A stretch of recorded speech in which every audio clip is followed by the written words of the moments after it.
What's going on, guys? It's your boy Burrow77 coming to you with my man Nick, and we're here to do Overreaction Monday. I want to let you guys know off the rip, this is not Pick Show. There's no beer crack because it is 10 a.m., so I'm still on coffee. Nick and I watched a bunch of basketball together. I'll let him introduce himself, and then we're just going to jump right into the bracket and talk a bunch of shit. What's up, guys? I'm Nick, Twitter shit poster and sports enthusiast. So I think, I know about as much as the announcers from last night's college slate, so I'm ready to talk some basketball. Yeah, the announcers who said that Houston's excellent from the stripe, that these guys just can knock them down from the stripe. I've never missed Gus Johnson more than when I was watching basketball last night. Like, let's get the analytics out of the announcing and just like scream and oh my God, he made that shot, instead of he made that shot and he's not a very good. Like, we don't need to talk about how good the shooters are. Just say bang. Just somebody say bang. All right, so as a reminder, I am going to throw this scrolling banner up, which might be annoying, but like sometimes people need a reminder. This is not a pick show. This is Overreaction Monday. I'm going to go through Nick's bracket. I'm going to go through a little of my bracket, and we're just going to kind of talk about the games, what we enjoyed, what we hated, and we'll start at the top left quadrant on the UConn Stetson game. I don't really have a lot of overreactions to that. I'm glad they covered. Glad they covered against Northwestern. That's pretty standard there. I had Northwestern beating FAU. Looks like Nick did too. No, I had FAU. Oh, you had FAU. Okay. Yeah. Any overreaction there to FAU? No, I mean, they play in the AAC. I thought the AAC was better than what it was. Turns out I'm wrong. Yeah, I feel like they got a little layover respect too from last year. When you really think about it, University of Southern Florida probably should have been an FAU spot. But hey, FAU was there. I gave them more respect than they deserved, and they lost by 12. Shit happens. Yes, sir. Up next, we got the San Diego State UAB game, which kind of gave us the game I think people were expecting. We expected a tough 5-12 seed matchup here from a UAB team who was playing hot. We kind of got it. San Diego State makes it through. I thought it was a good game, but I definitely know that the overreactions are coming for this Auburn-Yale game, because when you give a flagrant 2 in the 3rd minute of the game, you better be damn sure that's a flagrant 2. And I don't know. I know the guy who reacts is always the guy who ends up getting penalized, but I thought that was some baby shit soft stuff for the tournament. Yeah, this is something that I was thinking about yesterday. You talk about like Cinderella runs, you talk about the big upsets. I feel like a lot of the times the Ivy League teams are always right there. 10 years ago, Yale beat Baylor. Harvard had that big upset not too long ago. But when you talk about these big upsets, it always comes down to like, this team won because something happened that hasn't happened since before the Civil Rights Act. Like, for example, we're going to get there, but the Oakland game, right? In the Oakland game, Golke hits 10 threes, right? And he only becomes the 5th, 6th player to hit 10 threes in the NCAA tournament. If he hits 8 threes, they lose that game. If he hits 9 threes, they lose that game. It's the same thing with Yale. A flagrant 2, 5 minutes into the game, like that just doesn't get called. And right. Because of that, like, Yale wins the game. And what happens? Yale gets blown out by 30 in the next round. Yeah, which was unwatchably bad. And luckily we didn't have to watch it because Nick and I stayed up late watching the Houston game together, but we'll get to that in a little bit. Continuing with Overreaction Monday, BYU Duquesne. I love that Duquesne won. I love that Nick also picked Duquesne to advance. BYU they're a bunch of Mormons. I loved all the tweets about this is what happens when you don't fucking college. So you're just a bunch of virgins. I picked Duquesne because, I dropped out of an A-10 school, so I have some experience there with the A-10. Shout out George Mason. They ran the A-10 tournament. Now, granted, Dayton also kind of a fraudulent team, so maybe that's why they won the A10 tournament. But I mean, they put up a great fight against BYU. It was a great game. And then same thing, they put up a great fight in the first round and they lose by 30 in the second round. I feel like that's a common trend that we ran into in the second round. Yeah, listen, I got a lot of respect for the A10. I watched a lot of A10 ball with you and the homies. But yeah, I mean, listen, they ran into an Illinois team that's very, very good. You have Iowa State advancing over Illinois. I think I'm going to probably lean on Illinois here a little bit, just because I like shot makers when it comes to the tournament. I know defense travels, but yeah, Illinois can really pour it on offensively. Washington State versus Drake. I don't really want to say that was an upset, but according to the sports books, that was an upset. So it was an interesting game. Washington State got ice cold there for a while. Drake got in foul trouble. It was a great game, start to finish. And then Washington State's length, like I kind of talked about before the tournament, kind of carried them to the finish there once the Drake center fouled out. Yeah, I think Drake just gets a lot of name recognition. I think if you go around to people who watch college basketball every year and you say name a random team that's usually seeded between 6 and 12, a lot of them are going to say Drake. So I give Drake the benefit of the doubt that, they've had a lot of experience in the tournament. They lost to Washington State. It was a close game. That's just the way the tournament goes sometimes. Yeah, and I don't think there's very much overreaction here going on with Iowa State. They kind of handled their business in all their games. We'll get into it right now.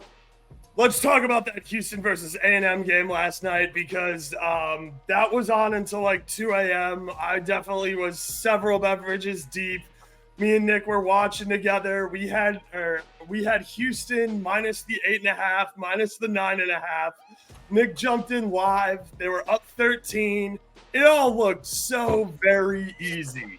And then Houston did what Houston does, because I already feel vindicated. I know they won the game, but I've been talking shit on Houston all year. I said that this team is very beatable and the blueprint's out. Well, Texas A&M followed the blueprint. They made it tough for them to shoot threes. They fouled the shit out of them. They sent them to the line, and these kids cannot make their free throws. And when you're a sub 60% as a team from the stripe, in my opinion, it's very clear you don't have what it takes to win the national championship.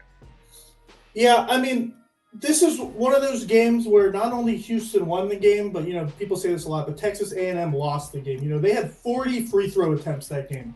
Yep. There will not be another team in this tournament that gets 40 free throw attempts. And not only that, Houston is able to play their best player, Sheard, for 45 minutes. Yeah. And then Sharp comes in with 30 points. That's not something that you can replicate. When they play against Duke, you're not going to be able to play that guy for 45 minutes. You're not going to have two people scoring 30 points. You're going to have to go to something more reliable. And something that's always reliable and that needs to be reliable in college basketball is the free throw. And if your free throws aren't reliable, a team against Duke, which is going to send you to the free throw line a lot with that 7-foot center, you're going to need to hit your free throws. If they don't hit their free throws, they're going to lose to Duke. Yeah, and what do we always talk about? Missing the front end of a 1-and-1 is a turnover. That's a loss of possession. So I do see a path to Duke being able to beat Houston here. I think it's going to be a great game. I was a little sorry to see that Japanese Steph Curry didn't get his advancement. He played a hell of a game, though. He hit a bunch of threes. And I thought the criticism of him crying and showing emotion was just way too much too. Dude, this is March Madness. We're going to watch one shining moment and grown men are going to cry in their living rooms. Let's let the kid be the kid. He's clearly getting more minutes. He's getting his opportunity. He's excited to be on a national stage. That's the point of college basketball. Let these fucking kids have some fun and show some emotion. So yeah. I was a little pissy with that. And he hits backwards half-court shots on TikTok. So, if we're going to give him the negative media coverage, we got to give him the positive. On SportsCenter Top 10, I want to see the backwards half-court shot from him. SportsCenter top 10 plays number one. Keeping it right on moving into something I think we both predicted here that I was very happy about. And that's Wisconsin are complete frauds. Not only did they lose to James Madison, but then James Madison went on to get almost doubled up by Duke. Like, Duke completely disrespected JMU and never took their foot off the gas. I think that they would have ran this Scotty team out of the gym by like triple digits. I think Scotty would have struggled to put 32 up against Duke in a 40-minute game. You look at the box score in the Duke game, Filipowski, he only played 15 minutes. Yeah. You know?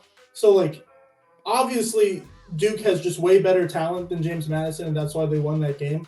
But if they're able to beat James Madison by 40, like, what would have happened if Wisconsin was there?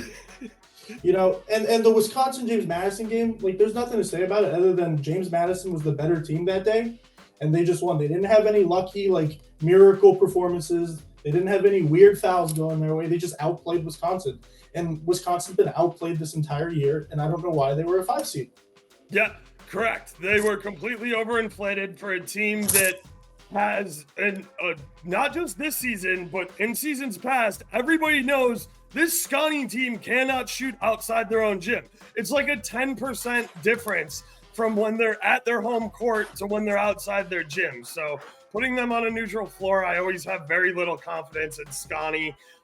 So yeah, I'm glad to keep it moving into your upset pick of the tournament that's just absolutely cooking right now.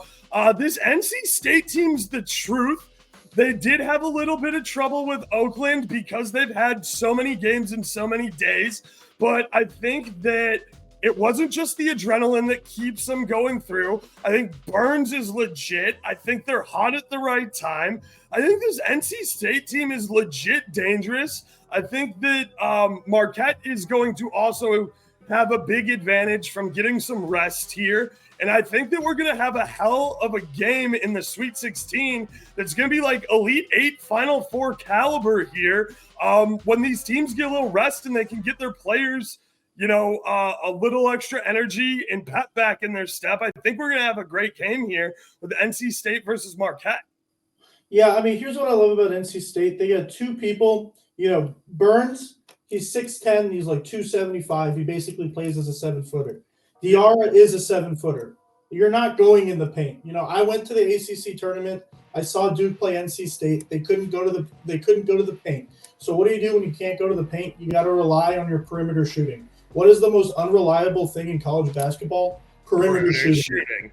So if you're having a bad perimeter shooting day against NC State, you are going to lose because Burns is going to give you 15, Horns is going to give you 20, and Diarra is going to have 11 rebounds.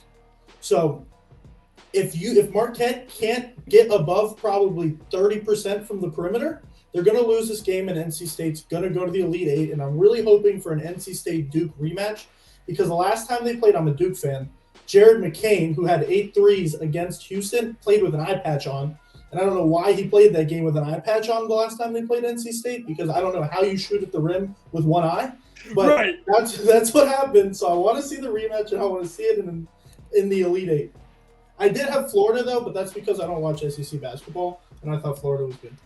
And to be fair, I hyped the shit out of Florida. And, like, they gave us a great game versus Colorado, which we'll get to. But, yeah, you're right, man. Like, not only is Burns a fun story, I thought that announcer was kind of a dickhead, being like, yo, fat boy, you want some fucking ice cream? And he's like, no, dude, get that the fuck out of here. Like, I am a Division I athlete doing an interview after winning an NCAA game. Everybody had us counted out as, like, I thought that was mad disrespectful as fuck. I thought he handled it well. And this dude can straight up hoop for a big man. Like, this guy might look like he belongs on the football field and play an offensive line, but man, does he have touch around the rim? And he goes up strong with his left hand, which is something that gives college kids a lot of problems. When you got a strong move in the post with your offhand and you can work both sides, that causes a lot of issues down low in the paint, and we're seeing it because Burns is just absolutely torching people down there. Speaking of Oakland, them sending Kentucky home on the back of a guy like Golik, who is a former D2 guy from the state of Wisconsin, went and transferred into Oakland, which, by the way, I know I said it on a different show, but I'm going to repeat it here. This isn't Oakland, California. This is Oakland just outside of Detroit. So this is Midwest. And the dude's only taken like 4 2-point shots all year. He took 1 mid-range floater that he put too much muscle on. And that's what he does. He's a spot-up 3 shooter. And to watch him go 10 for 20 against Kentucky and send Kentucky packing was just absolutely elite. That is peak March Madness. That's why I watch March Madness, because you get teams like this. And I love how he goes, we're not a Cinderella story. We think that on our best day, we can go shot for shot with the best teams in the country. And that's kind of what the Horizon League is. They're not known for their defense, but Oakland has a veteran coach that, made a great call, taking an additional timeout 6 seconds before the media timeout to get his completely gassed starting 5, who he wasn't going to his bench. He's not going to anybody except for Kolik off his bench. So, I loved the coaching there. I loved the finish of the game. I love that dude getting hot and saying, we want who's next. And then they give us a hell of a game versus NC State that, I know you had them advancing. I thought the refs got a little bit too involved with at the end. I still am looking for an explanation of how that ball's not out off of NC State or how it's not a foul. But hey, that's life. If these refs were good enough to ref the NBA, they'd be refing the NBA. If these kids were good enough to be pro athletes, they'd be pro athletes. Like I want to watch, Golik, who also, I love that he fucking got a State Farm plug and recorded the commercial off of his cell phone in the hotel convention center too. Like immediate NIL deal, quick cell phone plug, give me that bag. But yeah, I don't know. This is what I watch the tournament for, is stories like Oakland, because the Horizon League got shooters, and all it takes is one shooter to get hot. Yeah, I mean, first of all, any team that sends Calipari home is fantastic. I'm sure everybody else agrees. Calipari's been paying players since way before NIL. Everything that Calipari's done, he's had success with the program, but I don't think he did it the right way. I think a lot of the stuff that Kentucky's done in the past 20 years has been suspect. So anytime you can send him home in the first round, it's good. They've only won, I think, like 3 tournament games in the last 4 years or something. Some crazy stat like that. So clearly, when the NIL has leveled the field, Calipari can't rise to the occasion. Golke hits 10 threes. He's a fantastic story. I was worried coming into that NC State game because perimeter shooting is the way you beat NC State, and Oakland had perimeter shooting. He still managed to, I think, hit 6 threes, either 6 or 8 threes. And if he had hit 10 threes again, they'd probably win that game. They did a great job guarding him, too. I think he went 6, like you said, 6, 7, or 8 for 16 or 17. He almost put up 20 again. They did a great job face guarding him. Yeah, and then we also got to give our flowers to Townsend on Oakland, who put up a 30-piece against NC State. Whew. This team was just fun. They definitely had what it took to get to the Sweet 16. It's just sometimes the ball doesn't fall that way. It fell that way the first round, didn't fall that way as much the second round. So that's what happens to Oakland. Yeah, and you got to love bonus basketball. Quickly, we'll talk about Florida, Colorado. That was a little bit of an upset, but a play-in team always wins a game. That trend is now what? I want to say it only hasn't hit once since its inception. So I was a little disappointed to see it was Florida who took the L 100 to 102 in an NCAA game too, without OT. Or did that game go to OT? No, it didn't go to OT. Okay. I don't know. Exciting game. I was on Florida. Florida clearly didn't have the defense. Great for Colorado for being able to go shot for shot with somebody. I know in the group chat, I think you or somebody was saying that Colorado always kind of doesn't show up after putting up that many points. But they gave Marquette a hell of a game, which I enjoyed. So I thought they had the possibility to upset Marquette there, but once we got out of the round of 32 and it was time to handle business into the Sweet 16, we saw the chalk kind of prevail, and that's okay too. Yeah, I mean, there's not much to say about the Colorado Marquette game except that it was a good game. Yep, I don't really have much to say. for sure. I mean, Colorado has a top 5 lottery pick, so Yeah, they got great guard play. So yeah. we'll keep it moving into the bottom half of the bracket. North Carolina running train, no surprise there. Izzo, you can't give him a week to prepare for anybody and expect him to lose, so no surprise there. Grand Canyon beating St. Mary's. That was a little bit of a shocker. This Grand Canyon team is good.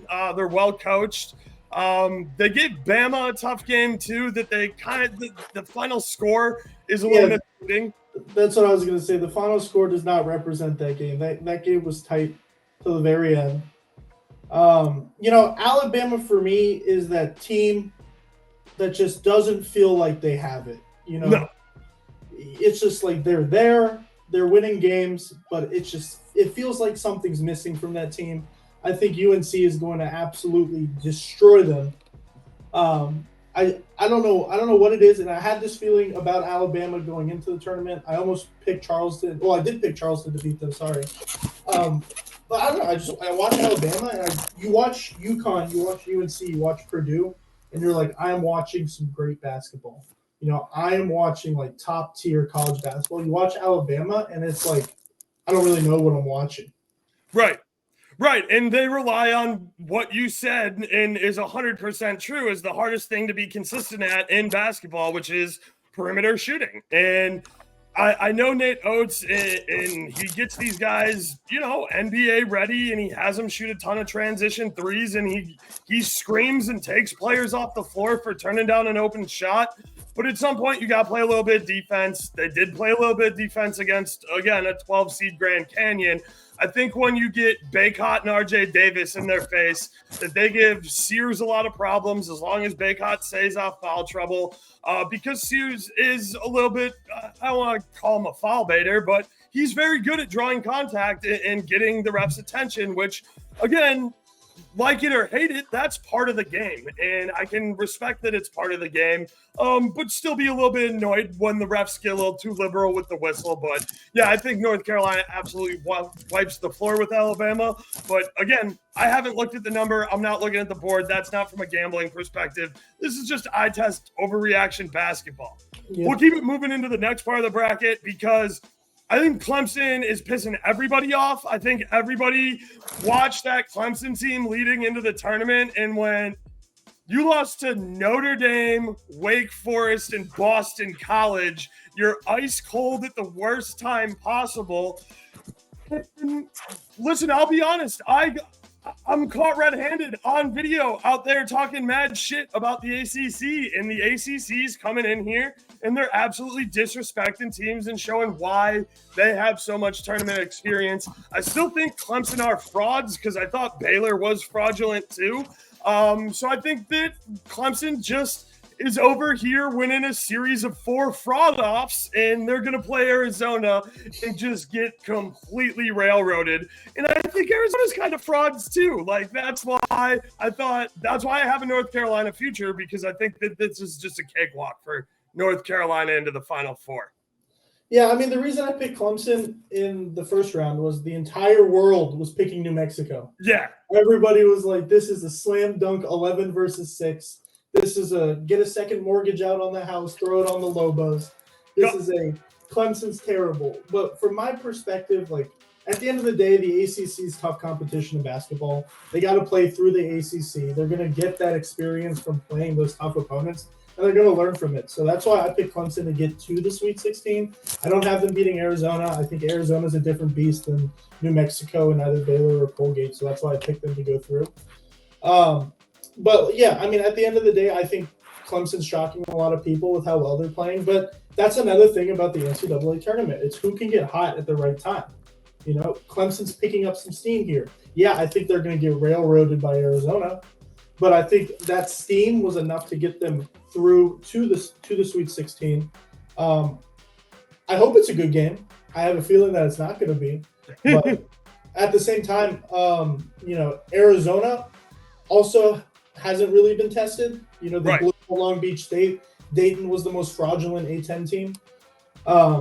And Dayton still gave him a hell of a game, too, with Deron Holmes being from Zona. Like, you know, Dayton was down bigger, so they kind of cut that. And that one's tough for gamblers because that number sat at 9.5 for like 3.5 days. And then like 10 minutes before tip, it finally moved to Dayton plus 10. So if you were an early bettor, you probably got hooked and took an L on that one. If you were a late bettor, you might have gotten a push. But yeah, I congratulations to you because you're right. You picked the only 6 seed to advance over an 11 seed too. Everybody was so high on the Lobos, and every other 11 seed beat their 6 seed matchup, which to me is hilarious because I also was very publicly on the Lobos and got burned by it. Keeping it moving, Purdue versus Grambling.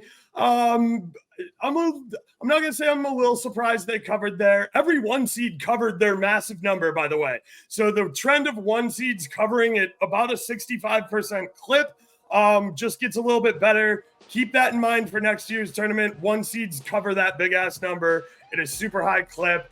Now, I know you've been waiting for this, so just go off, King, on Utah State. All right. I've watched a lot of college basketball. Utah State's performance was by far one of the worst coached performances, one of the worst executed performances. Like, it just felt like they weren't playing Purdue. Like, it felt like the coach of Utah State was having an out-of-body experience. He thought he was playing, like, the University of California, Irvine. You know, you got Edey, the 7'4" massive dude, and they're just driving. They're driving. And what are they trying to do on the defense? They're trying to triple team and double team him, and then they're getting into foul trouble. They had like 14 fouls in the first half. And what does the coach do instead of making the game close? Everybody who's got 2 fouls, you got to sit for the rest of the half. Yep. He's got his entire bench going up against the Purdue starting 5, right? And I just thought it was absolutely ridiculous because as soon as Edey sits, now it's time we're going to shoot the contested 3. Now we're not going to pass the ball anymore. Now we're shooting outside. We're dribbling past the half court. We're pulling up. That's it. And I'm just like, what are we doing here? Like, you lose by 39 points in the round of 32. Like, you know, granted, you know, Purdue's a monster. Purdue's a beast. But it's just the game plan made no sense. The coaching made no sense. The rotation made no sense. And then the effort in the second half, you could tell none of those players wanted to play anymore. No, they were like their soul got snatched from them. And you know what? Like, listen, it happens. Sometimes the moment gets too big for you and you lose your head. I think it's a good learning experience. I think that coach will take something away. And look, I said it before and I'll say it again. Good for Utah State for beating TCU because I thought that the amount people, even I was shitting on the Mountain West. I said they were a little overinflated. They won half their games. They put 6 teams in. I still don't think they're a 6-team bid league. But I liked that they put a lot of them in the play-in games. So you put a Mountain West team against a Mountain West team for Colorado to even get into the tournament. So I didn't hate that. I thought there were a couple other schools who deserved some opportunities. But again, we had bid stealers in there. And I said it before the tournament, Utah State, their building's a cheat code. Like, they're a little bit of home court merchants because their students do care. And they do have one of the top 10 hardest environments in college basketball to play in. And you just got outshined and outcoached by Purdue. And that's what's supposed to happen when an 8 plays a 1. So yeah, I mean, and I don't blame them either. Like, if I'm a starter on Utah State and I pick up 2 fouls with 10 minutes left and I'm sitting for the entire rest of the half, I think I'm coming out of halftime. I'm coming out super cold. I'm coming out seeing we're down 16. Yep. And I'm being thrown into this game where we're down 16. I haven't played in half an hour. Like, and you want me to just, once again, drive the paint against Edey? Like, it made sense the way the game went. Yeah, I mean, Purdue just kind of feels like a wagon right now. I know a lot of people were shitting on them, but I think Purdue is underrated and overhated. This isn't the same Purdue team they had last year. Edey's playing at a higher level. Their perimeter shooting's at a higher level. They're hitting free throws at a higher level. I really want to see Purdue versus UConn. You know, that's Godzilla versus Kong. I just want to see Klingon and I want to see Edie two. just go at it in the paint, just constantly, backing each other down, going to the rim. I want to see 14 total blocks. I want to see no outlet passes. I'm just talking 1990s basketball. Yep. Yeah, I love it because I'm excited about the same thing. I love big man basketball. I love a good battle of the fives. So I'm with you there. Gonzaga beating Kansas. I don't think that's a major upset. I know you had Kansas winning. Kansas just was a little too thin. They got caught by their injury problems. They got handed a gift too. Samford, that was the cleanest block I've ever seen in my entire life. Samford, you got absolutely robbed. I apologize on behalf of everybody in college basketball. But I still don't know if you win that game if they call that block clean. I know you have the momentum. There was just too much unknown there, with a little bit too much time left on the clock for me to say that you were robbed in a position where you still needed a bucket to beat Kansas. I think you probably could have gotten it, but again, you got robbed. I would have liked to see that game play out a different way. But yeah, Kansas got exposed by Gonzaga that they just don't have enough bench and they don't have enough depth with their injury problems. I think Gonzaga-Purdue is going to be an okay matchup, but Purdue probably wins by, I don't want to say double digits, but I haven't looked, but I'm guessing that line is going to be around 7.5 or 8. Purdue Gonzaga is one of those games where it's like you got a team like Gonzaga. Duke is the same way, where they're kind of leaning towards the more NBA pro style offense. And you got the teams like Purdue and UConn that are saying, no, we're playing 90s NBA. Yeah. And you're going to like it, which is smart. A lot of these kids coming up when they're playing basketball, they learn to drive, get the contact, get the foul, get the and one, Yep. You don't teach perimeter shooting in high school. You teach driving layups, you teach 800 passes and stuff like that. And when you try to play like that against Purdue and UConn, you're just not going to succeed because they have a brick wall in the paint. Yep. So it's going to come down to the perimeter shooting from Gonzaga, and I just don't think it's going to be there. I think they're completely overmatched by Purdue. I think Edie's going to have another double-double. I think if Purdue keeps winning, you might see a situation where Edie ends up being the all-time scorer in a single-season tournament and the all-time rebounder in a single-season tournament. Yeah, I couldn't agree more. We'll keep it moving. Oregon beat South Carolina. Nice pick there. I was a little higher on South Carolina.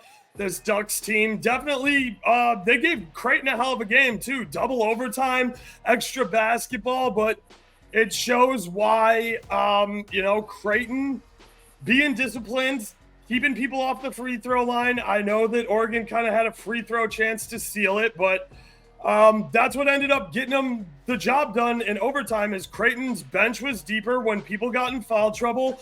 They showed that the Big East has deeper and better benches / recruits than a dying Pac-12 that they're not sure where they're going to go. Because the Big East loves basketball, and let's be honest, Oregon's good, but all the problems I said Oregon had came to light. They don't hit their free throws very well.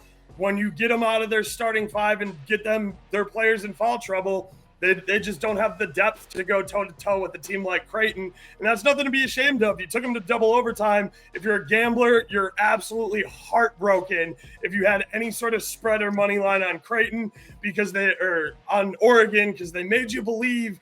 But overtime is where dogs go to die, and I was on the wrong end of that in Oakland, so it's hard for me to have sympathy for you as a Creighton backer here. Yeah, I mean, it's the same thing with Oregon that you saw with some of these other teams. That one player on Oregon, I forgot his name, scored 40 against South Carolina. Yeah, that was ridiculous. Not something you can replicate, not something that's consistent.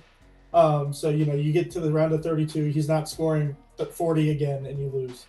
But, that's why the tournament's so great. It's also why the tournament is lacking in some parts, because you do see those miracle hero performances. But then you get so excited about the hero performance, and then the team that had the hero performance loses by double digits in the next round. But, I mean, that's just the tournament. Yeah, for sure. Keeping it moving, Texas, Colorado State, very low-scoring affair. Not surprised. That's how Colorado State plays basketball and manages games. who would have guessed that Tennessee doubles up St. Peter's, everybody in the country? But Texas gave Tennessee a hell of a game. This score line is a little bit deceptive because Tennessee kind of was in control most of the second half. But that's the thing with Texas is it only takes 3 or 4 minutes of them being able to hit their spot up shots and transition threes to see it go down. But again, like you said, it's the most unreliable thing in college basketball. And that's why you'd see teams that live and die by the three often die on their sword more often than win the championship. So Texas had a couple of close threes to make it a game at the end, which I really appreciate. Shout out Texas, respecting my wallet and covering that 7. But other than that, Tennessee got the job done, but I think they're going to struggle here against Creighton because Creighton's got another big man who can go toe-to-toe with Tennessee's rim protector that can box out. Again, I think Kalkbrenner's lackluster effort on the boards, while it's frustrating to me as a gambler, it doesn't really matter here because he does a good job at boxing out and taking the center for the other team out of the paint to prevent him from getting rebounds. And then when you have a guard of Baylor Shireman's skill and ability, who came down with like 15 boards against Akron, I like seeing big men who put in a ton of effort on the glass, but I understand what Kalkbrenner's doing, and I can see why he struggles with rebounds, but he's got a nice touch around the glass and can do all the things in the post that are kind of a little bit of a lost art. So I think the guard combo of Kalkbrenner and Shireman and everybody else on Creighton is going to give Tennessee a tough time, whose offense really only goes through one guy who relies a lot on dribble penetration and then kicking out and finding open shooters, and Creighton doesn't leave a lot of open shooters. Yeah, I mean, the Tennessee-Texas game is another classic of Texas, we're playing the pro-style offense. I think their tallest starter is 6'9". Yeah. So, they're playing positionless basketball, and Tennessee's playing more of the traditional, we have a big man, we're sticking him in the paint. But this was a weird game. By all metrics, Tennessee should have lost this game. They shot, I think, 12% from 3. They only hit 3 threes. They shot 30% from the field. So it's just a really weird game. It's one of those games where you just kind of squeak by the skin of your teeth. And I think Creighton's definitely going to give them a game. Obviously, if they play like they did against Texas, they're going to get blown out of the gym. But I think this is a game that Texas should have won. And, anytime that your opponent's shooting under 35% from the floor and they're making less than 5 threes, you got to win those games. You got to be able to put up more than 60 points. Yeah. For sure. Absolutely. Yeah. If you can't happens. That's what happens in this in the tournament with this positionless basketball versus traditional big man is they're trying to play their NBA style, but the other team isn't playing defense and offense the way you expect them to play because the NCAA is not playing NBA basketball. So you kind of get lost in the sauce a little bit, and you're trying to, have positionless basketball. He's going to hit a 3. He's going to hit a 3. He's going to hit a 3. But then, Tennessee is just more consistent at the rim, and they out-rebound you. So, yeah, I mean, and you hate to see a loss in an app where you kept one of the best teams in the country to 62 points. Like, if you told me that Texas was going to keep Tennessee to 62 points before the match, I'm like, well, so Texas was winning 75 to 62? Like, they just went off on defense and had the best performance of their lives. So, yeah. Quickly, I'm just going to show and run through my bracket. We're not going to spend a bunch of time hammering on this. I'm just going to show, because I don't think I showed an official bracket for my show. So, we're just going to do it here. I have Duke upsetting Houston, which I think this is going to be a great game.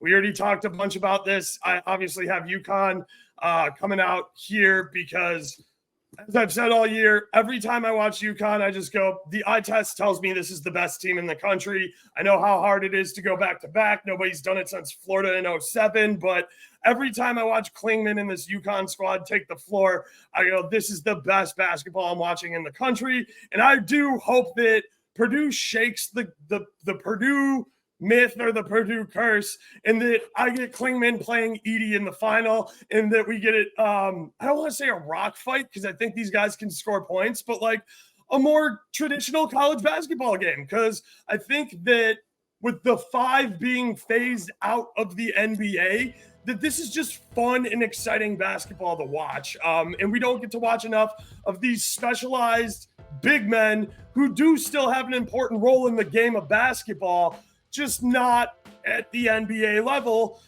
There's a plenty of call for you if you want to go overseas and play FIBA ball, but I think that's the attraction of the NIL deals and what college is able to offer kids now, and why we're seeing a lot more international students come here to play college ball, which I think is interesting, and also changing the college landscape, which is a topic for a much broader conversation we're not going to jump into today, because I know you're pressed for time, I'm pressed for time, and I kind of want to get out of here.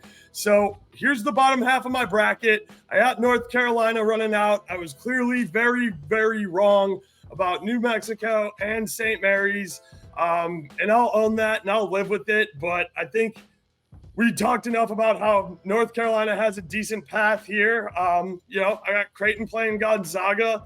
That's exactly kind of I got Creighton playing Tennessee and Purdue playing Gonzaga. Midwest bracket is kind of playing out a lot like I thought it would. But yeah, we'll call it a show there. Nick, thank you very much for joining me on Overreaction Monday.